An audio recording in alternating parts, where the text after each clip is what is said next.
999 সংবাদ পাইছিলাম যে গাংনী থানাধীন বাদিয়াপাড়ায় আব্দুর রশিদের বাড়ির সামনে বোমা সদৃশ একটি বস্তু রাখা হয়েছে।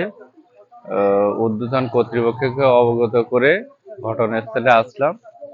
দেখলাম যে বাদিয়াপাড়া আব্দুর রশিদের বাড়ির সামনে বোমা সদৃশ একটি বস্তু পড়ে আছে, নিচে একটা চিরকুট লেখা আছে। সেই ঘটনা শুনে এখানটায় আসলাম। ড্রাইভার, গাড়ির ড্রাইভার আছে এখানে গেট ধাক্কাছে, কিডাতে বললাম যে হাত কি হইলো, তো বলছে দাদা গেট খোলো। ওই আমার বাড়ির মধ্যে আবার হ্যান্ডেল আছে, ওই গাড়ি ছোড়ান হ্যান্ডেল নেবে ভাটাই নিতে হবে, গাড়ি বাগানে গাড়ি আছে।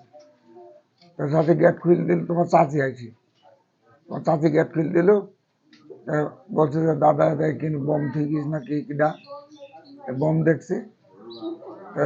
ভগবান তালা দিয়ে আসলে এইদিক তালা দিয়ে চূড়ান খুলে গেট খুলে তোমার ও যখন বুঝলো তখন আমি দেখি না ওর নিচে একটা কাগজ আর বোমটাই কিন্তু ছোড়া আছে দেখি হ্যান্ডেল দিয়ে গাড়ি নিয়ে চলে গেল, তখন ওই মেলা মানুষ এসে দেখলো।